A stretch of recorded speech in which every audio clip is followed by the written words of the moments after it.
Tonight, North Korea's economy. From April 2nd, the series will shift gears to exploring North Korean human rights issues. The third and final month will focus on North Korea's future, including the role of the now more than 27,000 defectors in South Korea and recent changes in the country and their implications. The series will also feature 3 movie showings, followed by Q&A sessions with defectors, the first of which will be held this Friday. This speaker series is not intended to just be a series of lectures, however. Due to cultural and language barriers, there are generally few opportunities for expats in South Korea to get involved in North Korea-related issues. Throughout the course of this series, we intend to create and offer opportunities for you to get involved in bringing change to one of the most closed countries on earth. We have already begun offering these opportunities, and just yesterday a number of you participated in our first USB project orientation. The group learned about the goals and direction of the project and was able to share ideas about new content we can place into USBs. This group will be meeting once a month, and all those interested in learning more about the project are encouraged to place their name on the sign-up sheet, which we will be passing around during the lecture. We also have sign-up sheets for those interested in learning more about teaching English to young defectors who are participating in our Journalist Academy. We plan to hold our first orientation for this in early April, and more details will be provided through email if you put your name on the sign-up sheet. I would also like to mention that a donation box has been placed on our welcome desk. If you enjoyed tonight's lecture, please consider donating a couple thousand more. These funds will be used to help fund both the USB project, which is aimed at changing North Korean perceptions towards the outside world, and our defector empowerment programs, which assist young defectors in adapting to South Korean life and becoming future leaders in a unified Korea. Also, to reward those of you who try to make each lecture, we would like to announce that those of you who attend 7 out of 9 lectures will be eligible to receive a signed copy of Mr. Kwang-Jin's book, who's the executive director of the North Korea Strategy Center, The Aquariums of Pyongyang. So I now present our third speaker, Mr. Kim Kwang-Jin. Mr. Kim worked as a financier in the Kim Jung-il regime's royal court economy, where the network of legal and sometimes illegal schemes aimed at keeping the regime financially afloat. He currently works as a researcher at the Institute for National Security Strategy. Without further ado, I now present Mr. Kim.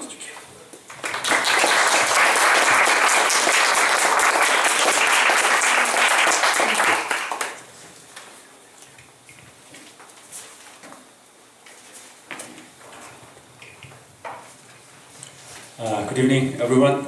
Thank you for the invitation, Robert, and thank you for coming. I'd like to ask your excuse first for my not fluent enough English. I learned English for quite a long time in Pyongyang in North Korea, and I even did simultaneous interpretation at my peak English time, and also I taught English at a college, computer college, but now it's once a 3-month or 6-month or sometimes a year practice for myself to speak English, so I don't think it's fluent enough, so please excuse me.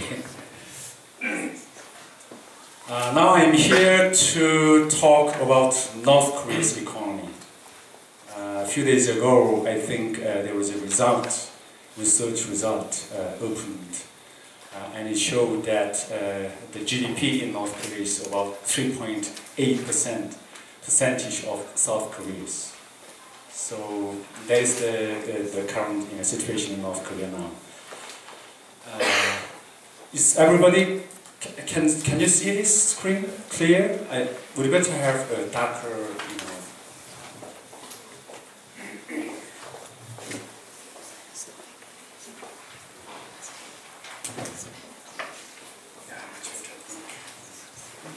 So first, I'd like to introduce Kim Il-sung's period, how they built socialist economic system, and then Kim Jung-il's era, how their economy was broken, and then how North Koreans tried to cope with this collapsed economy, and then now we have third Kim in North Korea, who is Kim Jung-un. So now we'll talk later how they are trying to cope with these difficulties. Excuse me, next page. I think everyone here is very familiar with socialist and communist economy. They built, it is centrally planned economy, centrally planned. So there is no ownership, private ownership. They have a state planning commission. The Soviet Union had that, Cuba had that, and China also did. So through that state planning system, they plan everything. So how many to produce balls and knives and everything, it was planned. And then monobanking system. In North Korea, Korea's central bank is doing everything related to North Korean won transactions. It is functioning as a central bank, which is controlling the monetary policy there, but also it is acting as a retail bank. It is giving loans to enterprises and technically, theoretically, to personnel, to individuals too, giving loans and everything. So until now, still they are having this kind of system, mono banking system. So central bank is the only bank which is controlling North Korean won transaction. So they have all branches across the country. And then as for the foreign exchange, they set up one bank there, Foreign Trade Bank of DPRK. Its abbreviation is FTB.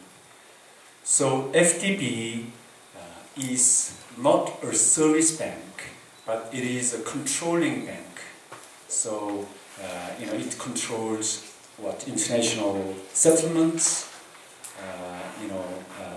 It checks all the documents when they are provided from their customers. They are not serving them, but they are controlling, monitoring, and after the transactions, they just have a kind of summing up or round up or closing the file, time, or they have that kind of system. So before closing their file, they check. They make everything clear that there's a proper BL. They imported proper items, and the money is used for proper purpose. They all check that. And then national ownership. And also cooperative ownership. Cooperative ownership is for the agriculture and farming. Excuse me. So they cannot own anything. State owns everything, and they call it, national ownership or whole people ownership, something like that. Yeah. And cooperative farm, why do they call it cooperative? Is because farmers have some very small land for their own consumption to grow up crops, vegetables, anything they want, usually 30 square meters.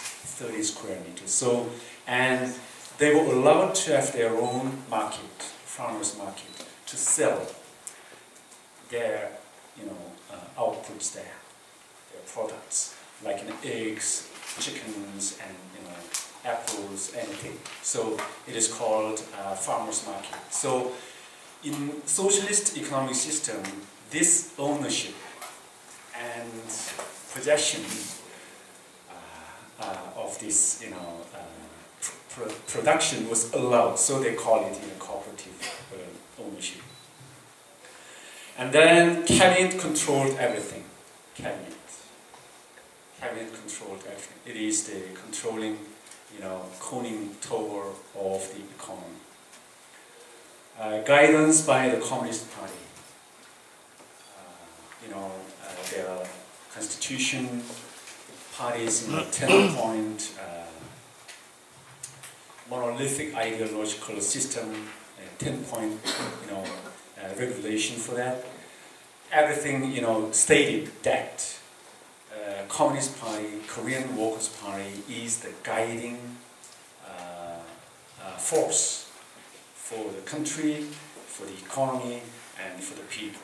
So, Kim Jung-un's first position is the first secretary of the party. So all these communist states, socialist states, party is the first, most powerful organ and institution. And then incentive, distribution of the wealth. Political incentive is much, much more important than the material incentive. I think it is all the same in socialist states. Only, the degrees was different, but they took all the same, principles. Political incentive. So when we are working, we should be loyal to the leader first. We cannot pursue our individual incentive or income or wealth. That is the point, why they had that principle. Next page, please. And then they exploit self-reliance, politically independence, economically self-reliance, and for the military self-defense. So 3 selves. I think it was more important for North Korea because they were under pressure from Soviet Union and also from China, and also they had their own hostile, half of Korean Peninsula here, in the south. So of course, we call South Korea is an island, but also North Korea is not that much, free from that. They had, pressure from Soviet Union to take part in their economic bloc, but they refused. And then, there were some troubles between China and Soviet Union, and North Korea should have to choose any part of these two. So they suffered a lot from that, trouble too. So they chose Juche ideology. Juche ideology means self-reliance in everything, politically self-reliant, militarily self-reliant, and also economically self-reliant. And the economic policy, it is the same with Soviet Union. Heavy industry first, and then priorities for the industry, heavy industry. Light industry and agriculture comes next. Lenin said that people's regime plus electricity means communism, communist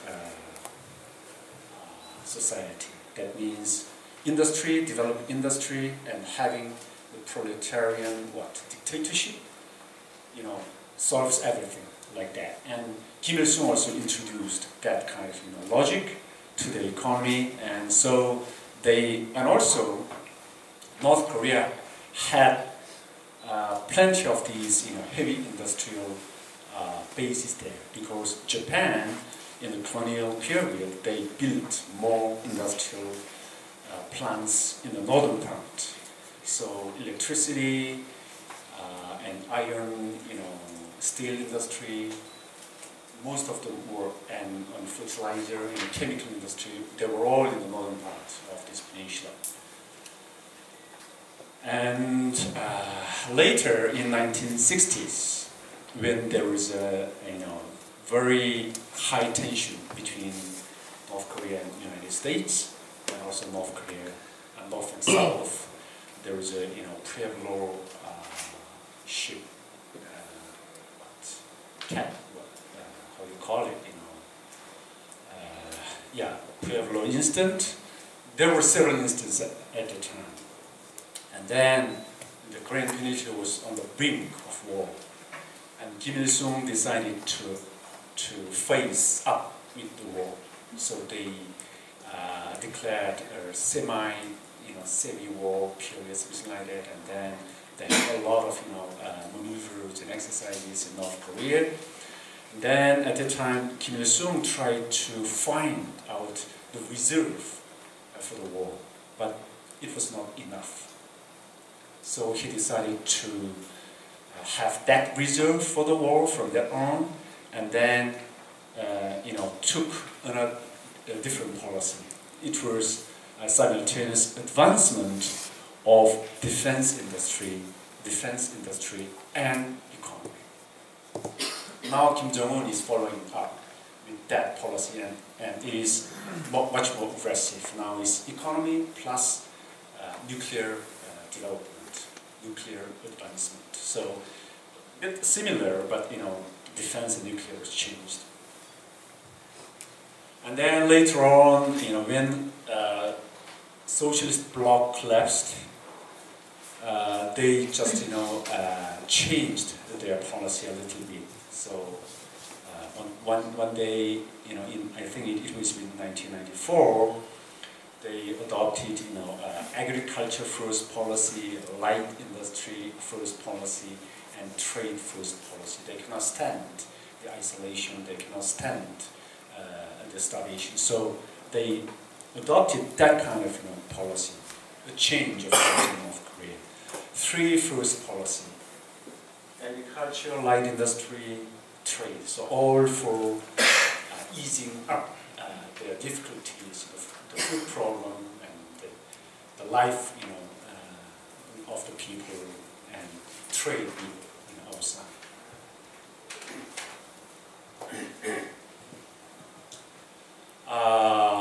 Kim Il-sung period. It was the best if I compare with these three leaders and 3 times. It was the best. They created Pyongyang speed. I don't know whether it was good or not, but they built apartments and flats very fast. Very fast. They call it Pyongyang speed. And industrialization. They finished their industrialization within, I think, 14 years. 14 years. So by 1974, they declared that we finished the industrialization of the economy. Before, in the Japanese colonial period, and before that, of course, North Korea was the farming, state, farming industry, and feudal society. So they didn't have a kind of, capital market economic development. They didn't have that kind of experience, and also they didn't have, socialist economic build-up. In Soviet Union and other states, in Eastern European states.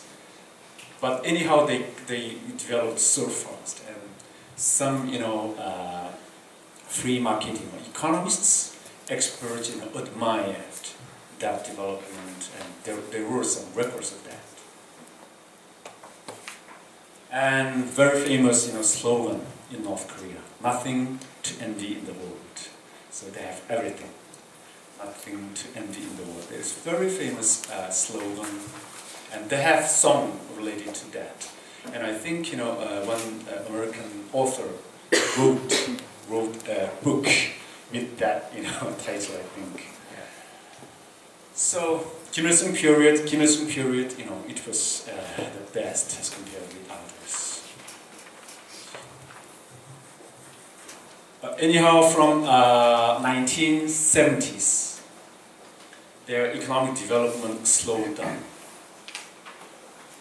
for many reasons. Socialist planning system, it has the problem. Socialist planning system. We cannot plan everything. And it is against the law of the market mechanism.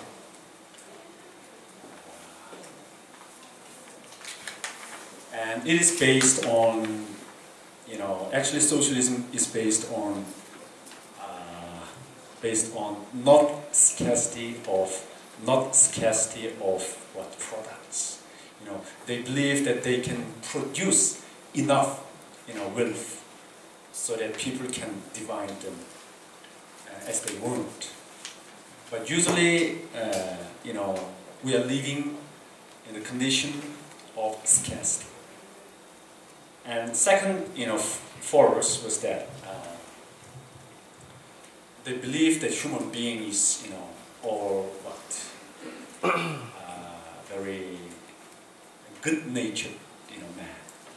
So they believe that they can create the most ideal, human being through education, through everything. But usually, free market economy is not based on that. Free riders, we are free riders. Myself is free rider. So they were wrong, actually. And the result is showing that. And limit of the mobilization economy. Soviet Union and North Korea, they ran so fast. It was possible because they could mobilize the labor there, and they could mobilize resources there. But it could reach only to a certain extent. After that, they should have to, rely on technology, new industry, new, techniques. Yeah, but they couldn't do that. That was also the reason of their failure. Intervention by the leader and the party. Economic theories always argue that, how much we should intervene in the market, how much we should intervene in the economy. They have, tons of intervention from the state. The state planned everything, and above that, the leader himself is doing everything. He's almighty. He doesn't have any flaws. So everywhere he goes, he instructed this, that, and he said this is the best, this is worst, everything. So, economy, it goes nowhere. And also the party, North Korean system has two controlling system. One is a political or party system, controlling system, and the other one is administration system. So each factory, each organization, each military unit has both of these. So for the military, they have Chief General Secretary, something like that, Chief General Secretary of the party of the army. And all these big enterprises, they have these two controlling lines. So the party itself is intervening all the time in how loyal the manager is, how loyal the workers are, all this. So intervention, that was the problem. Next one is low incentive. As I explained before, political incentive, awards, orders are first, and rationing, money, salary, it is nothing for them. So low incentive, that means lower responsibility and lower productivity. Naturally, they are all free riders, so if they have no money, they will not work hard. It was quite natural. So, and waste. They are wasting a lot. They're wasting simply, they can stay at their working site, for 8 hours, that's all. If they stay there, then they're paid. So they just, don't, a lot of waste from their, products and goods. And then outside,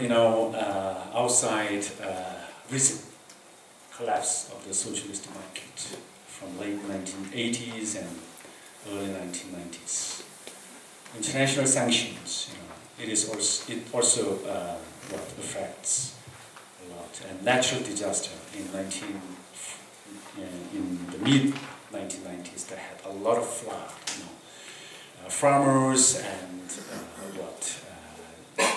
habitants, they don't have fuels, they don't have rations, so they harvested all these hills and nearby. So it is almost bold mountains, and raining, just disaster. So kind of repetition of this bad cycle. I think they already experienced the peak of that. Now, Kim Jong-il's period, economic crisis and stagnation, starvation of 3 million people, and they call it arduous march. They selected that kind of, they named that as arduous march because, in their history, revolutionary history of Kim Il-sung, they are saying that they experienced that kind of arduous march during Japanese colonial period. For the survival and to avoid the chase of the Japanese army, they ran. They had a very long and difficult march from one place to another, and they survived.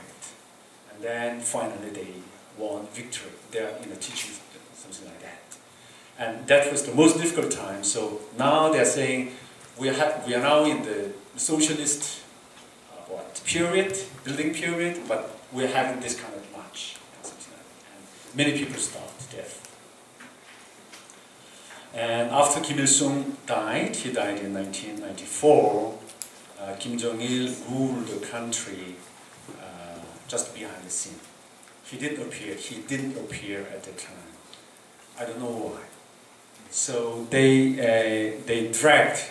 extended the mourning period to 3 years. 3 years. And then they just checked everybody at the time, whether he's behaving properly, whether he's talking properly, all this, they checked everything in the name of the death of the almighty almighty dictator. National economy collapsed. We have all these different research papers now, and it all says that they maintained 10 to 20% of population rate. And myself, also experienced that. And people at that time, they did everything for survival. There were, murders just for a bicycle, for just to get the bicycle, and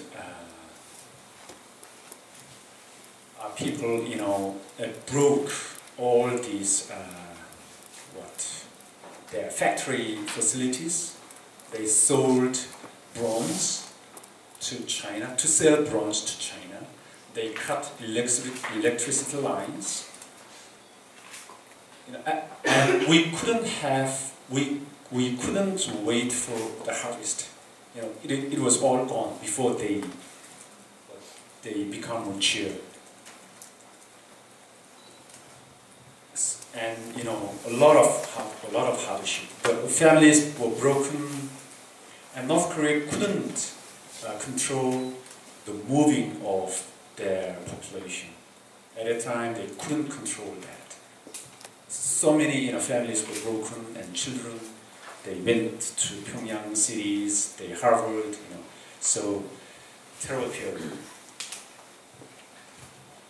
And then how they could survive, how the regime could survive from that was because they had this Kim Jung-il's royal court economy. I named that. I named as that in my master's thesis. And Jang Sung-taek, when he was killed, executed last year, he was accused of that too. He created mini kingdom against Kim Jung-un's economy and leadership and socialist economy. It harmed their own economy, something like that. And it is one part of that mini kingdom. They have Kim Jung-il's royal court economy, very big one, and Jang was responsible for one part of that. And from that royal court economy, Kim Jong-il created that because he needed money, ruling money, foreign cash, but he couldn't get it from the central bank, from the national coffers, from central bank coffers. So he started to create his own enterprises, create office number 39, and then under that, created trading organizations, manufacturing organizations, bank, everything, like a complex or conglomerate or 재벌 here. It's very small, of course, but as compared to that, they have all this line of economies and the same thing. So office number 39, 38, and Jang Sung-taek, when he was the first vice director of the administration section of OGD, Organization and Guidance Department of the party. He also created 600 series sections which are controlling these economic entities. And out of that, I worked at the insurance company. They, based on their internal insurance system, they sell to the reinsurers of their risks. And then, of course, paying higher premium for the higher risk. And then when there are accidents or disasters there, they claim to the reinsurers. And every year we made several millions of dollars. And out of that, $20 million cash, we give it to Kim Jong-il as a birthday present. Every year. And during that arduous March period, we never failed to accomplish that glorious target. So every year we did that.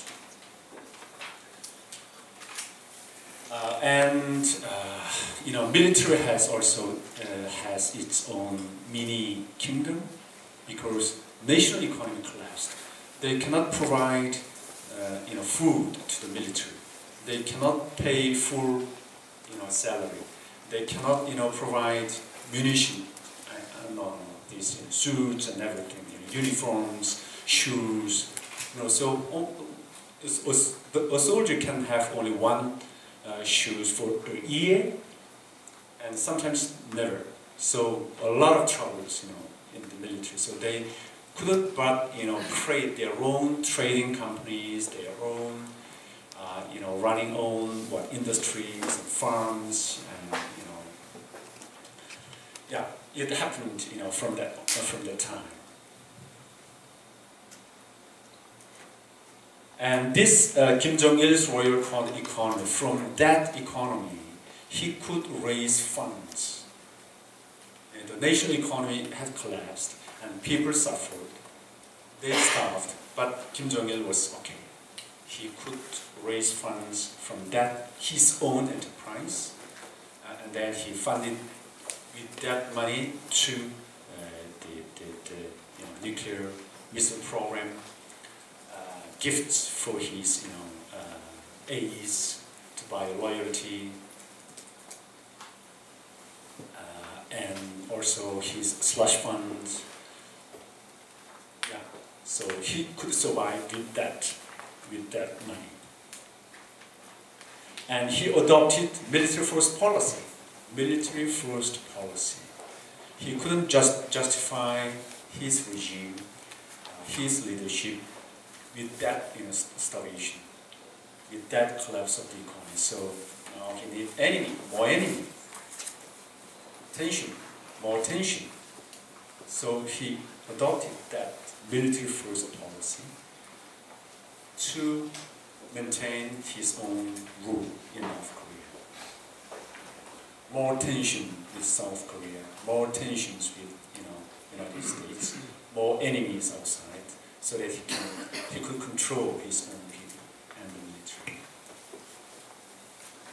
And of course, self-reliance. They are not self-reliant, but they should have to justify their difficulties with that policy. We should be self-reliant. We cannot rely on others. Because of that, they adopted that. And also, to keep survival, they need to provide the minimum food, minimum level of food, and minimum level of products to their own people. So that, in that sense, it is okay for them to be self-reliant. And South Korea's sunshine policy. It began when President Kim Jung-un took power. And it began during the hardest time in North Korea. I think from 1998, I think he had a speech in Berlin, I think. Then from that on, more aid to North Korea.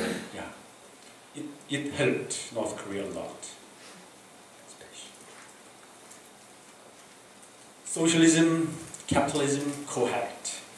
So North Koreans say that in the morning, in the daytime, we are doing socialism.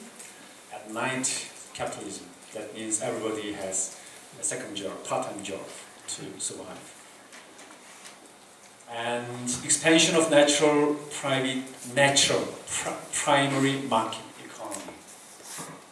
Yeah, it was natural because North Korean regime didn't allow that, but they have no other way to do, but to do that because for the survival, so they need to sell their own possession. They need to, steal something from the factory and then sell it. So the market, the natural primary market economy was created. And they had the experiment of reform and openness.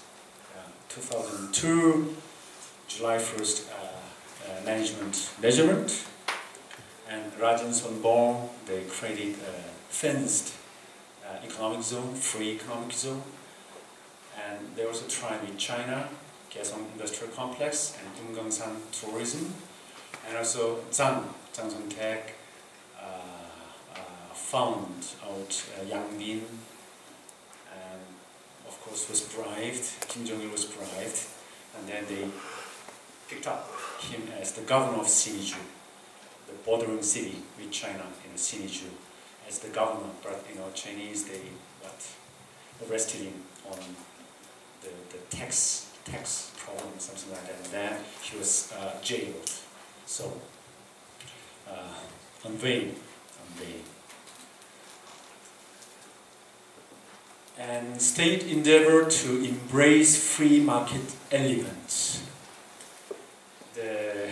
They created general markets, and they also allowed the state enterprises to borrow science there and then sell their own products or sell their own imported goods. So this is the measure that, they couldn't step back they couldn't restore the socialist system. They tried, of course, but they couldn't restore that. So they decided to embrace the market economy, market elements in their own control. So they just created the general market, something like mart here. They sell a lot of different goods and things, vegetables, farming products and industrial products too. So they created that. Next page, please. Now, North Koreans, I will speed up, it's almost there. North Koreans coping with economic difficulties, early bird challenge at market economy. Those who starved to death, they just, were not used to that kind of change. So they were at a loss what to do with this, no rationing, no salary, no, food. So a lot of people died, and as time goes by, they were used to that. So early bird, trade first, get first, and meet first. And socialism at noon, capitalism at night. Sell everything, do anything for survival. They have a lot of humors there, and stories there for that survival, and defection, of course. A lot of people, 100,000, more than 100,000 people, quit North Korea, and they in southern, in Chinese territory, they tried to survive. And bribery, corruption, and their ideology also changed. Their mentality of the society. Not leader first, not party first, not party member first, money first. It is changing. Next page. Yeah, expectations for the future. As I've told you, Kim Jung-un adopted economy and nuclear policy, simultaneous development of these two. It is contradicting. When they try to have more nuclear weapons, nobody will invest there. South Korea will not help them. They will not have any capital to do that, to develop their own economy, to restore their own economy. Very aggressive economy policy. And more sale of natural resources. Jang was accused of selling coals to China at a low price. And it was not stopped last year. They kept the same pace of selling the natural resources to China. There was no change now. And more labor export.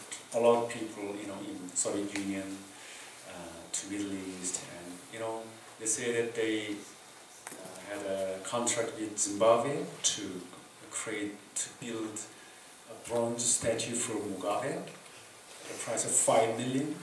Pretty good, deal, right? 5 million. So they go everywhere to make money. They meet any person to sell weapons and proliferation. Survival by fostering more internal self-reliance. Yeah, this is a kind of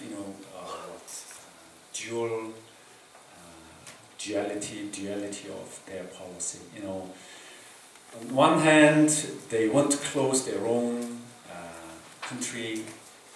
On the other hand, they need to foster its own survival. So they're introducing some changes internally. June 28 farming, I can say it's a reform because it is a political change. And they're introducing more smaller unit, farming system there, responsibility and more incentive for them. And it is creating more foods there because the price of the food price in North Korea and the rate is pretty much, safe for a few months. That means that they have enough food there, not enough, not the reduction of the food supply, and also pretty good control of this, inflation. And also in the industry, there are some reports that they're introducing more self-accounting system, responsibility. They call it self-accounting. That means, the factory itself should be responsible for their decision, for their management, for their production, for their recruitment of labor, for their distribution of products and profits. So it is, pretty much, good change. There are some reports, but I don't know to what extent they're introducing that kind of change. More free economic zones. They declared that they're having, 14 free economic, special economic zones in North Korea. Each province will have that. And also some, Singaporeans, some investors, are visiting North Korea. I don't know how much, will be successful. But anyhow, they declare that. And finding exit to the south and to Japan.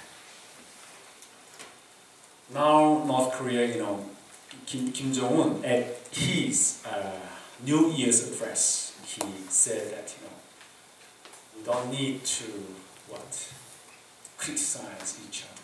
We don't need to be hostile to each other, so let's finish that. And then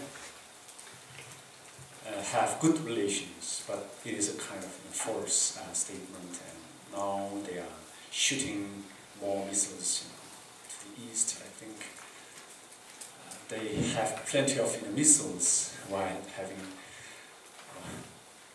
famine there. It's quite contradictory. And also they're trying to lure Japanese with that abduction issue to have some money. In 2002, Kim Jung-il and Kwang-Jin met, and there was the rumor, North Koreans asked to be paid 300 million. 30 billion, from 50 billion to 30 billion US dollars, but they hit at 10 billion. There was the rumor, and at the time there were a lot of international investors, businessmen were so much interested in that. It is a huge amount of money, so they want to be part of that business between the North and Japan. But anyhow, North Korea is trying to get that money from Japan because they have no other choice now. So this is what is happening in North Korea, and expectations for their short future, not medium or long future. So much for my presentation, and I'd like to have some questions for you. Thank you for the attention.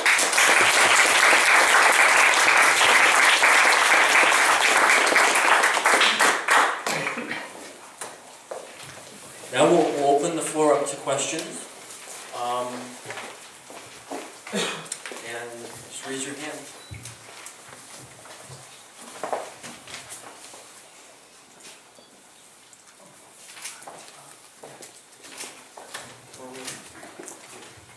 Yes, hello. I was wondering a bit about the persons working in the field of economics as yourself did.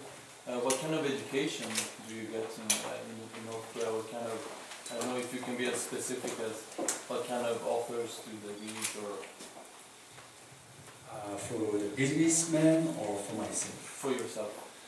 Actually, I studied English literature at Kim Jung-un University, and I learned English for quite a long time. and I taught English there also. And when I began, but I was very much interested in these economic issues from my college days. And when I began my career at a bank, it was an ING Bank, International Netherlands Group. They had a joint bank in North Korea with the foreign insurance company in Pyongyang. So I began my career there, and I just learned there, how to have these banking businesses and accounting, everything. I began learning there. And for the foreign-related, trades and businessmen, many people are coming from this language learning pool, because without being fluent at language, they cannot do the foreign transactions, whatever, banking or trading, or so many people are coming from that, like myself, and then they learn on site how to do business, and they're doing pretty good. Some people are coming from this, business-related colleges, and they are doing, accounting. These technical things are very important. They are responsible for that. Question, please.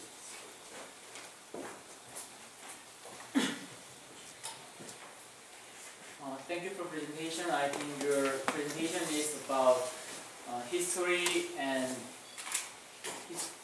of North Korea and situation of nowadays of North Korea. But I wonder, what is the strategy for controlling North Korea and for unite? So what do you think the South Korea should do to control or unite?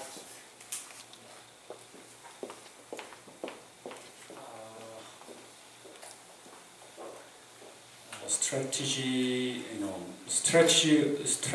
of North Korea was no strategy of South Korea to unite with North Korea or to control North Korea.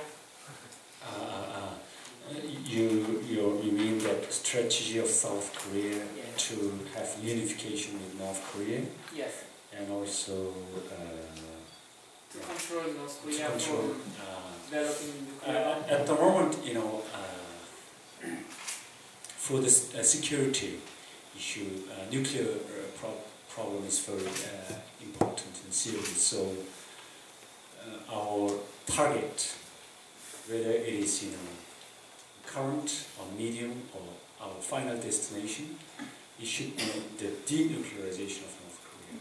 Without that, we cannot live safe. And North Korea will refuse that. And in the past, for 10 years, South Korea tried to have sunshine policy, to be good friends with North Korea, and then you just discard or give up nuclear program, but they didn't. So pressure and international cooperation is the only way to lead North Korea to abandon nuclear problem. And the other things are not that much difficult. Having, traveling North Korea, meeting people, and giving aid to them. There's no problem with that. And building some factories there, Kaesong industrial complex, North Korea tried to close that, but they gave up that too. So the other things are pretty easy to handle. But this nuclear issue, security issue, and withdrawal of American troops from South Korea, this is the most difficult one to handle. So, does anyone else have anything? Yeah, I think most of us know very well the military first politics that is used in North Korea since very long and still counting on it. But when you mentioned heavy industry first, then they changed to agriculture first and light industry first. What does exactly first mean here? Is it like they just count on this one and ignore everything else, or it's just series of politics that goes on together. You mean heavy industry first, Yeah, and then light industry and agriculture first, Yeah, something like- like that? yeah, light industry and agriculture first, they were in 1994, right? Yes, yes. That is the direct, interpretation of North Korean terms. They say 중공업 제일주의. 제일주의 means Like heavy industry first. That means first priority to okay. heavy industry. But agriculture and light industry, it is not priority, of course, but they are still saying, and then our priority is agriculture and light industry, something like that. So I put it directly. So what I said is just a title for a series of politics that never existed? No. What do you mean? It's like they say they are taking care of agriculture now. They are considering it to be the most important, but in reality they are not. They are still taking care more of the army, and that's it. As for heavy industry first, which Kim Il-sung adopted, they put more resources to heavy industry. So having this, when they were having decisions, heavy industry first. So more resources, more people, more foreign cash, and more privileges.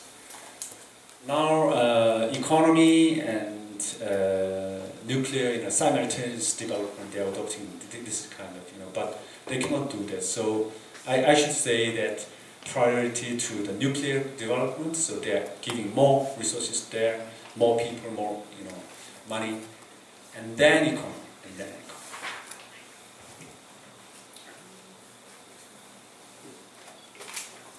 Actually, in 2013, People's Party, they amended the constitution to adopt a parallel policy, simultaneous nuclear power and economy at the same time. And I just wonder what is the details of the policy. I mean, everyone knows about they announced a new policy to the rest of the world. But as you know, North Korea is such an autarky economic system in the world. So I just wonder how they achieve the parallel policy in details. Actually, they will, as I told you, they will put more resources to the nuclear project. More resources when they make decision how to distribute their money when they are having plans. They just cut much of that resources to and allocate them to the nuclear project first. And then for the people, for the personnel, for the cadres and all, priorities is on that. They have their promotion first, and they will live at better, houses, and they will have more foreign exchange, and they will have aid from other parts of these economic sectors. Now, they're doing in that way.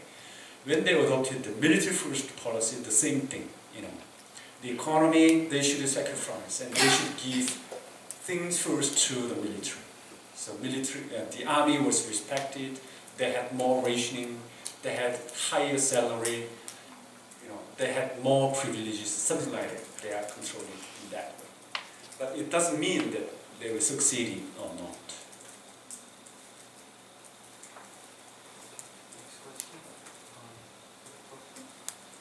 Thank you for your presentation, Mr. Kim. I was hoping you could express your views on the relationship between North Korea and China, both in economic and political terms. Actually, it is changing. We are experiencing those changes in China and of course also in North Korea. In the past, their relations was like blood shared, relations, something like that they call it. But now Chinese is beginning to call it a normal state-to-state relation. and also there are some comments, analysis from China, and they are saying now that the solution of nuclear issue is priority of China in relationship with North Korea. They are now saying that there is a big step forward. And then in 2012, they declared that they are sanctioning North Korean banks, including the Foreign Trade Bank.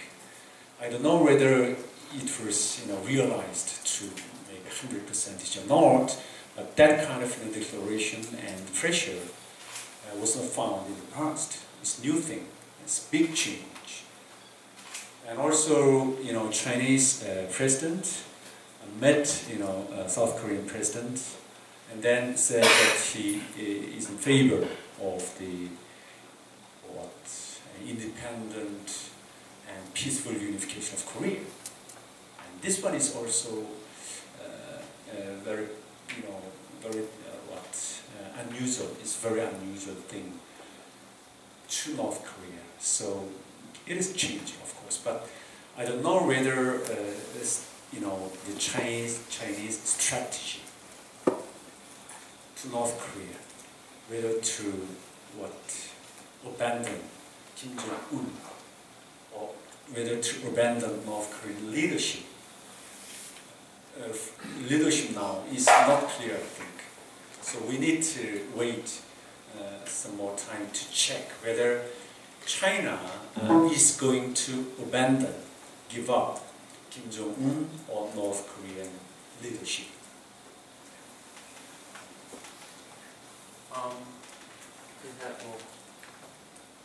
Go on, James.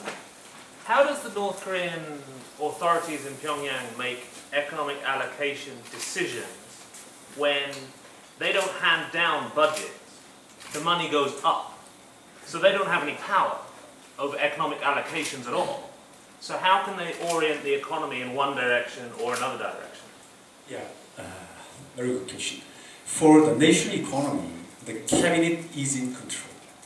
The cabinet, so prime minister is doing that. And even prime minister cannot do everything for foreign cash allocation.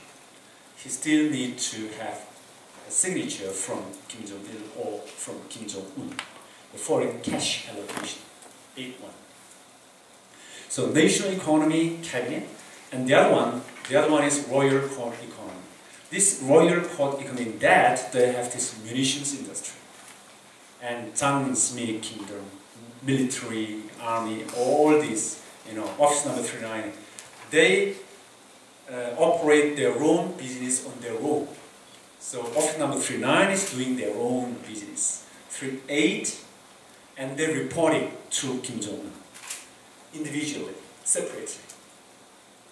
And then when they need money, so these are the money is collected from all these royal court economy, and Kim Jong-un has that. And all these different departments, they are having this kind of, suggestion document, something like suggestion. Please, dear leader, we are doing this, and we need this amount of money, and the other amount of money will solve them this way, something like that. And then Kim Jong-un looks all these different documents, and according to his priority, he's signing these documents. So for one document, it is for the allocation of 3 million, let's say for Mashingyong ski resort. Then he signed that. And this money is allocated to that as a revolution fund. And then for the military guards, for the army, they will also, make some reports for Kim Jong-un. And when he signed that, it is allocated. So there is no control tower of the state system. The dictator decides everything. And sometimes here more money, sometimes there, and sometimes duplication of decisions.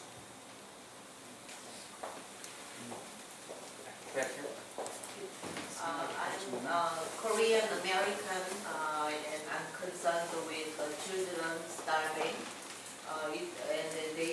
I heard that if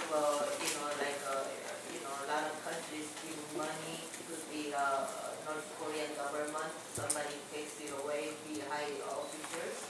So why don't we have factories for bread and plant corns and potatoes, so make the people self-sufficient with food, at least resolve the problem with famine, We are very concerned with children starving, worry about. Yeah, that's true, but if we give it's not my fault.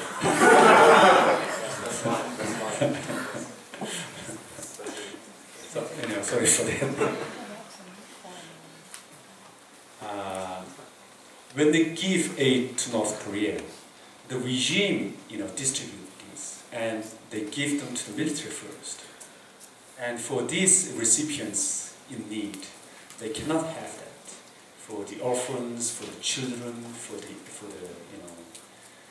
the hospital, for the weak, people, they cannot have that. They do not have better access to these resources. And these, party members, security guys, they take first, and then they sell it at the market, and they sell it at shops, and sometimes I think they sell it outside too, food, and they get foreign cash for their own use. So that's the problem. If we can provide these things to the recipients, I think tons of things, a lot of things will happen, and we can do many things to North Korean people. Yeah. So you mentioned different, I guess, sectors of the economy. The official economy, which is liberalizing, at least in these pockets of special economic zones. The black market economy that everyone seems to be participating in for their own survival. But what about the sort of official extra-legal economy? I don't know how reliable these stories are, but for instance, counterfeiting US $100 bills. It seems to be, by some reports, such a big problem that the US in the last 20 years has spent an extraordinary amount of money replacing the $100 bill twice. And also creating and selling methamphetamine, which has become a social problem reportedly in North Korea. But I mean, are these reports exaggerated, or are these extra-legal official activities an important part of the North Korean economy? Still, we are assessing that they are doing this illegal business too nowadays. Of course, there are some control inside North Korea. They are saying don't have this opium or this. They are concerned about that too, of course, regime. But still, a lot of production from North Korea they're flowing to China and to other places, for money, and also counterfeiting. I know that it is being done in Yongsan, stamp printing publication house, something like that. There are a lot of very skilled people in North Korea. With the technology of having improper toothbrush and shoes, they can produce missiles, long-range missiles, ICBM, I think. So on one hand, they are so much skilled, and on the other hand, they cannot even produce toothbrush. So it's because the state controls everything, and state can employ resources and can put it to one place, and it is possible. Except that. Yes, I'm curious, with the royal court economy, with the sanctions that the UN places against North Korea, how easy is it for the enterprises in the royal court economy to get around these sanctions?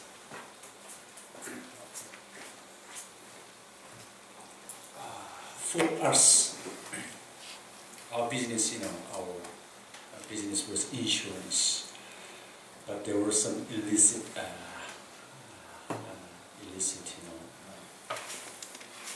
contracts and activities. So on the face, we are doing insurance business, so we can find some foreign partners. It was possible, but anyhow, it is the state-controlled and dictator-controlled system.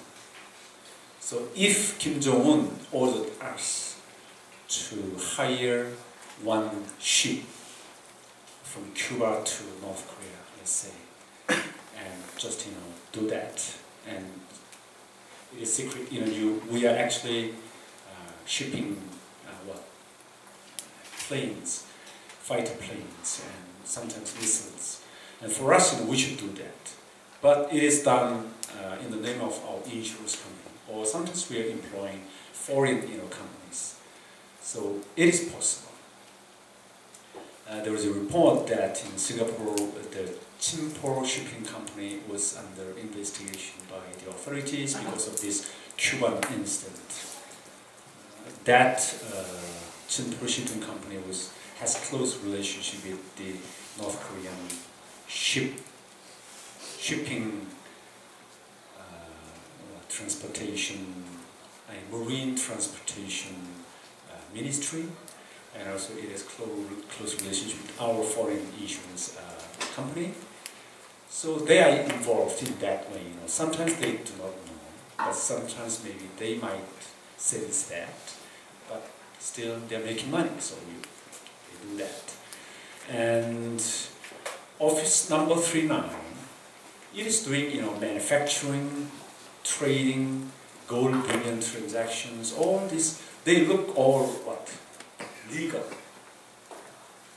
but actually it is the operations for raising funds for Kim Jung-un, and it is going to the missile and nuclear projects.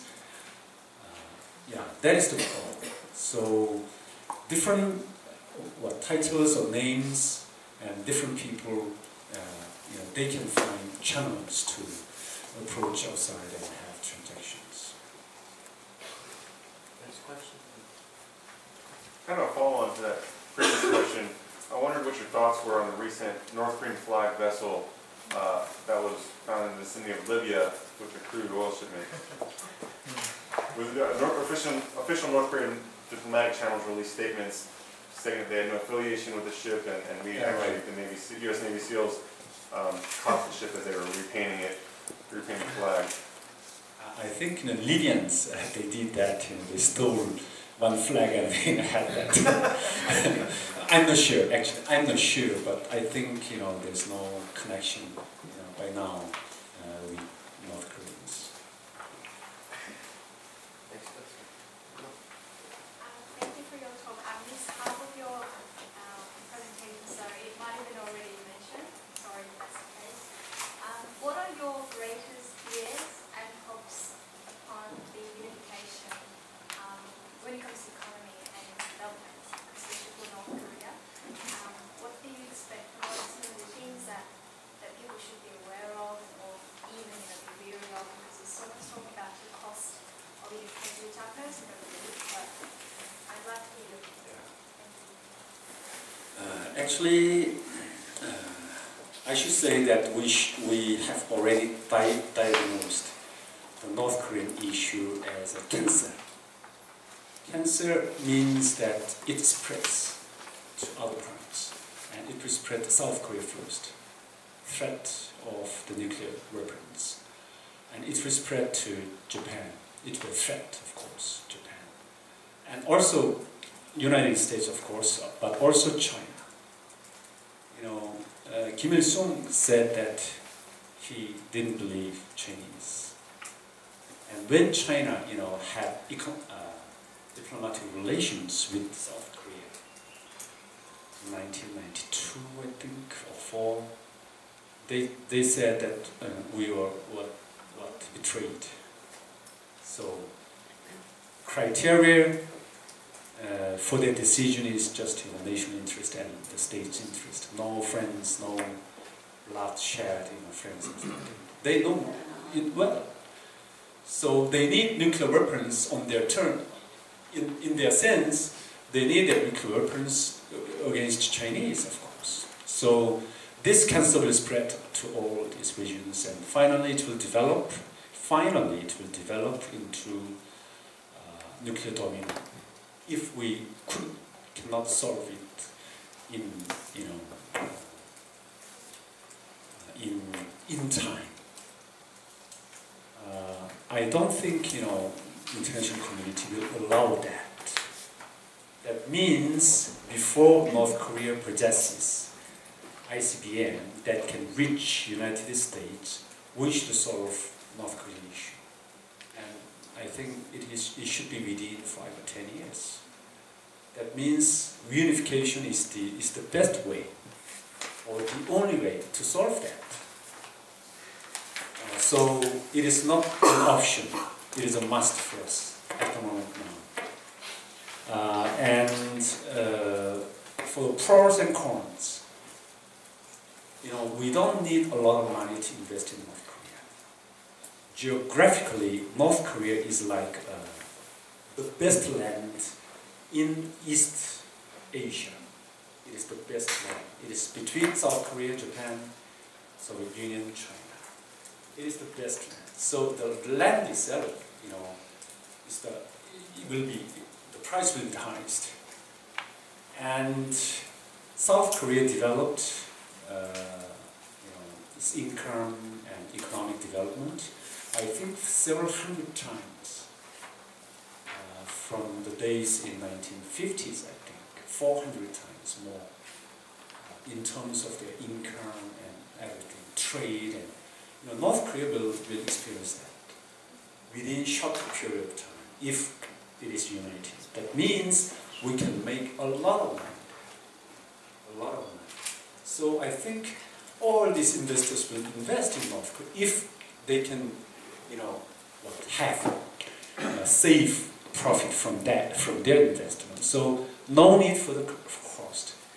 The worst thing will be the social integration, human to human, people to people, the cultural integration.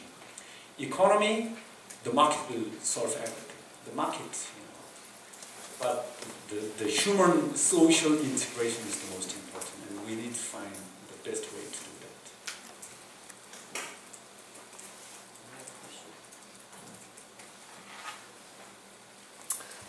Two questions, if I may. One, what do you think about tourism to North Korea? And the other is, we all hope that at some point the regime in North Korea will come to an end. How would you envision this to happen? What do you think is possible? Is a possible way for the regime coming to an end? Actually, there are symptoms, I believe.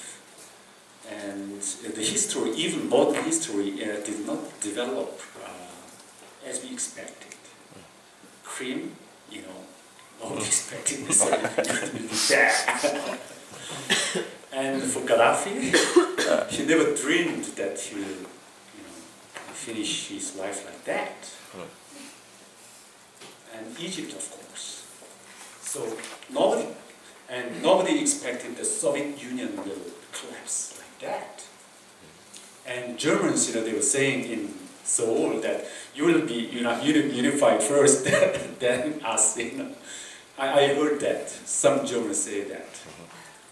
Korea will be reunified first. But it's different. Very, very different. So, and Stalin was killed by his secret police chief, right? Is it right? No? It's not confirmed. At least they didn't help him.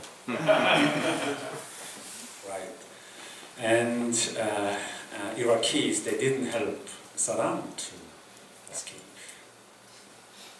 And it can happen in North Korea too. Yeah, but the question is not, can it happen? The question is, if it happens, how do you think it will happen? Anything. Anything is possible. The best way is just, killing Kim Jung-un by or accidentally, I'm curious why that, 운석을 뭐라고 하냐? 운석. A comet. Comet? Like a meteorite.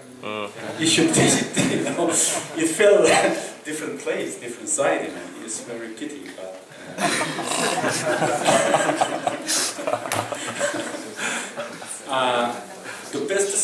the best or quickest scenario might be assassination by his aide or by his bodyguard. I think that will happen.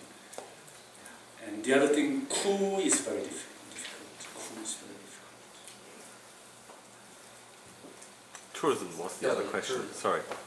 The first question was, what do you think about tourism to North Korea? Tourism. Tourism. Yes, foreigners visiting North Korea. I don't think many people will go there. Just on curiosity, some people will travel. You mean in the future? Well, currently, but also they're trying to attract more tourists. They have built this ski resort. They're trying to. Yes, they're trying, but no, nobody will travel to Wonsan to ski.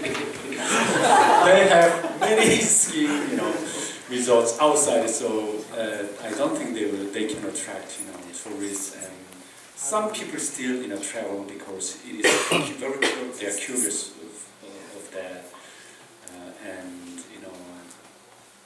but I don't think they can develop it as a tourism.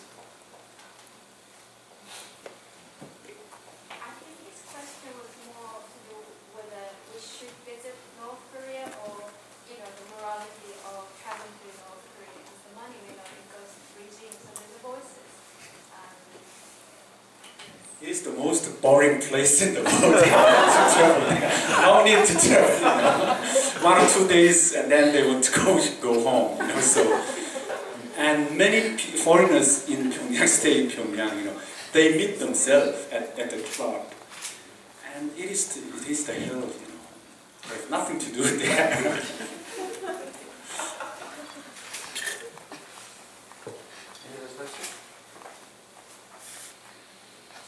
I wanted to ask about the migrant worker force in China. And with the recent Supreme People's Assembly election at SPA, I read that many North Koreans living and working in China actually had to return home in order to participate in that election in their mandatory yes box. And if they didn't, that would be noticed and their families would be punished for their absence. I wanted to based on that thought, get your thoughts on migrant worker impact on the North Korean economy as far as sending money back or traveling back and forth between China and North Korea?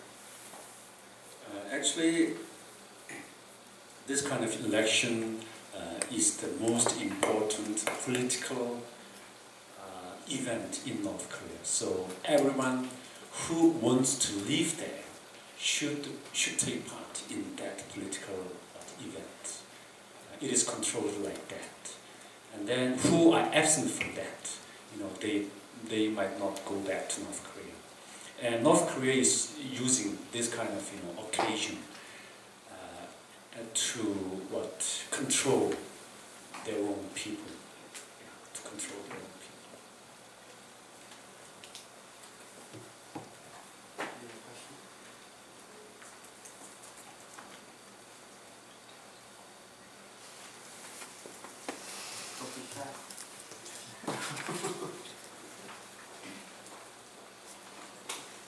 Following up on the scenario of Kim Jung-un being assassinated, in terms of the power structure of the leadership,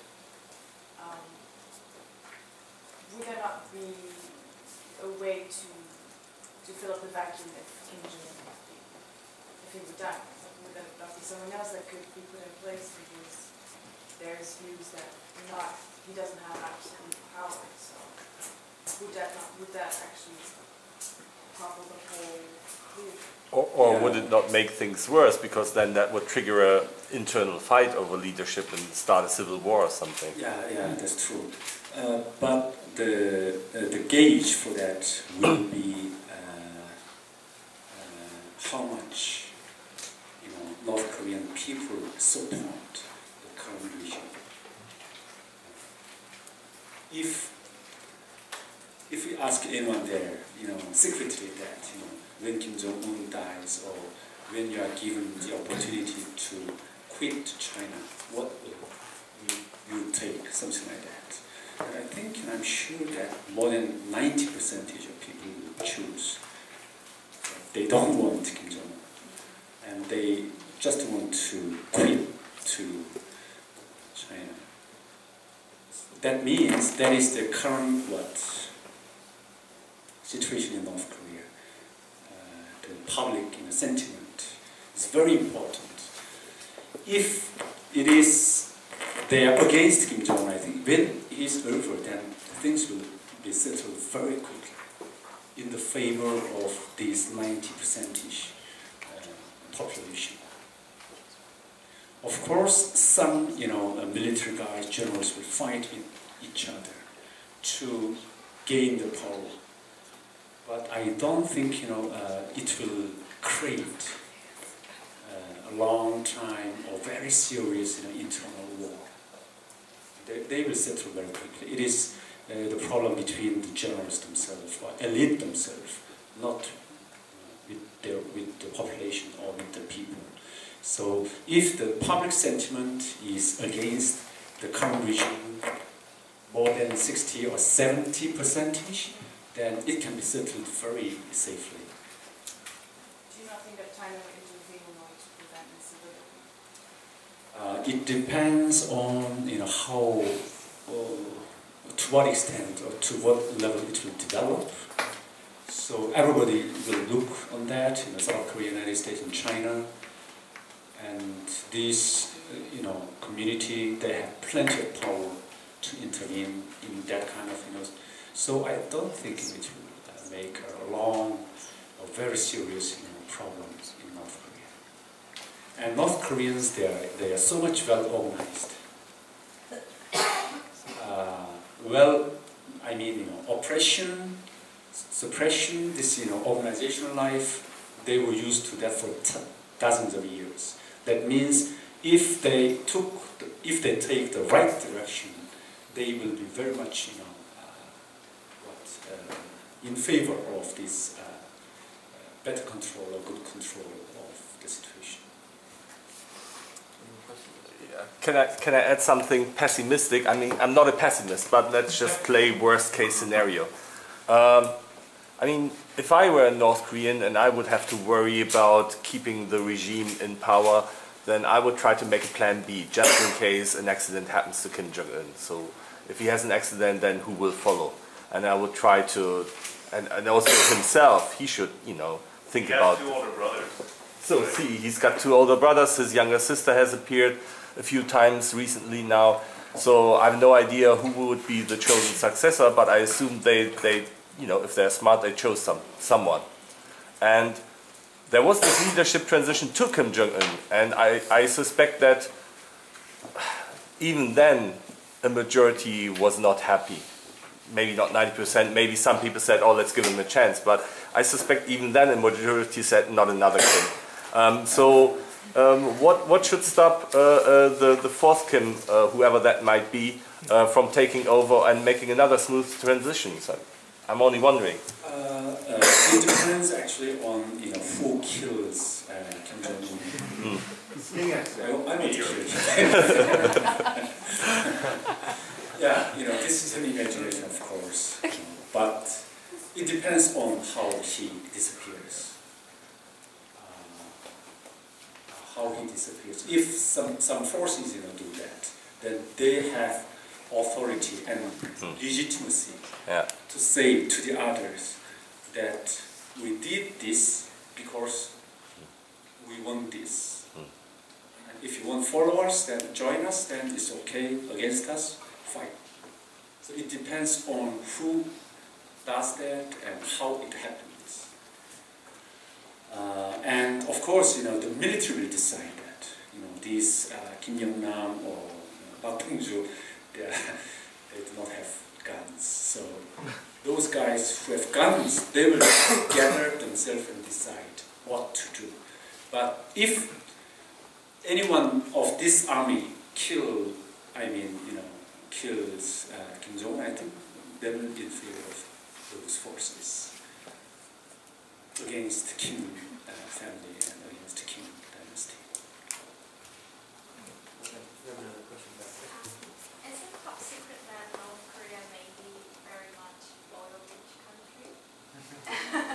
oil rich? Yeah, like gas.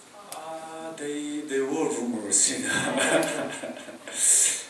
They're saying that oil, you know, in that region is deeper. So if they dig that up, you know, from China, all they all floated to them. You know. But I don't know. I don't know. But also, you know, they found some, you know, a smaller pump up of oil that they couldn't, you know, develop that. Any other questions? Following along with the scenario of a peaceful reunification of the two Koreas, what would you foresee as would be the outcome for the U.S. military presence? Would the U.S. just say, okay, glad you guys are friends now, see you later? Or and how do you foresee that kind of affecting the regional politics? Yeah, for Koreans, I think there will be no problem, but for Chinese, you know, they will feel very much uneasy with, you know, American troops on their border.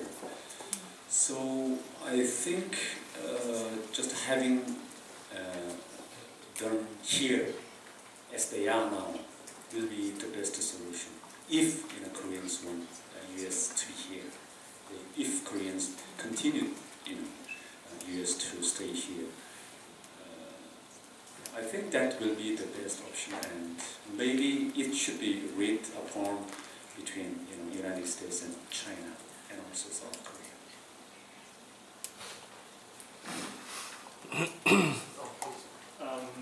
If I may, I would ask about your personal motives of defecting to South Korea, and especially when you first thought about defecting, and how long did it take to make this decision-making process, and to finally come up with the decision that you will go to South Korea? Actually, it didn't take too much time. I should say 1 month. I had some trouble, you know, with my business in Singapore, and I traveled to Pyongyang, reported to that, and tried to find some solution for that. And then I heard from some of my bosses that, you know, it was reported to Kim Jung-il that important information from our Singapore office was being leaked. And I don't know how that kind of thing happened or how it was reported to Kim Jung-il. But I took it as a sign that, you know, I'll be in big trouble in coming days. So I decided to travel back to Singapore very quickly. You know, I stayed there for a week, I think. And then on arriving, I told my wife, you know, my decision. And then next day we quit. So just a few days, you know, it took only a few days. And just take one more question.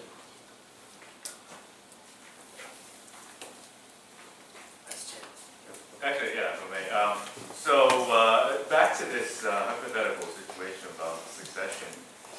In South Korea, of course, we had a couple military coups with relatively young generals, and the photos, really official photos from North Korea, always show these really old generals, these very small septuagenarian generals.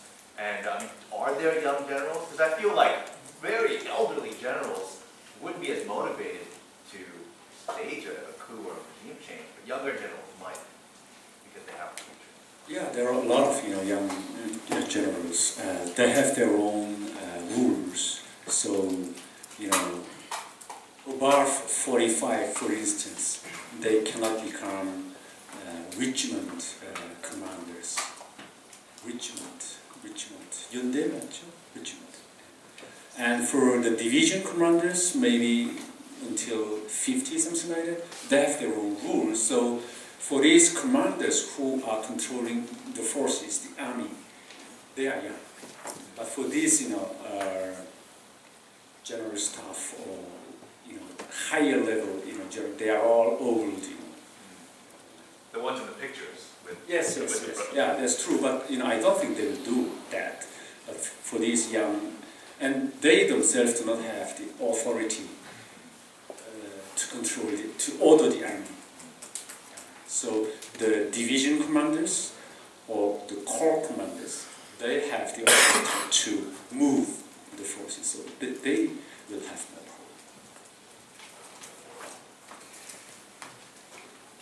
problem. Everyone could give Mr. Kim.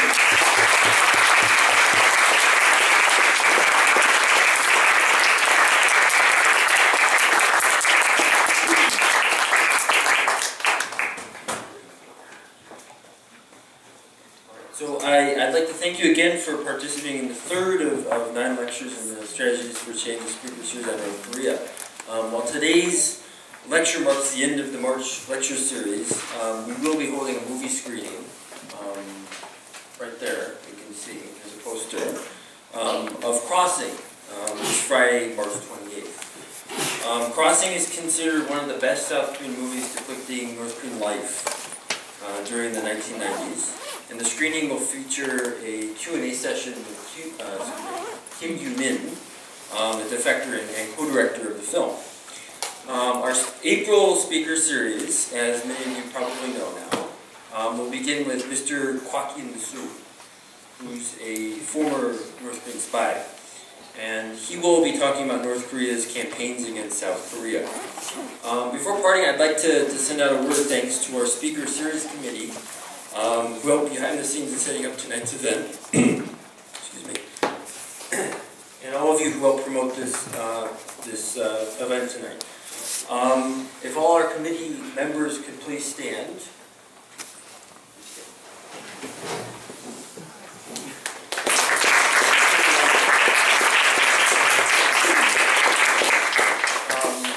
For those of you who didn't get the chance to sign our USB and our English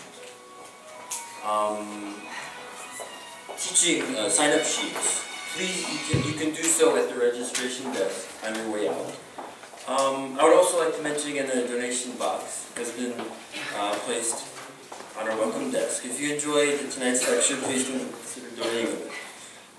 Again, these funds will be used to support our USB project and defector empowerment programs. And finally, for those of you who are interested, we'll be holding a small informal discussion session at a location nearby. Please gather near the welcome desk.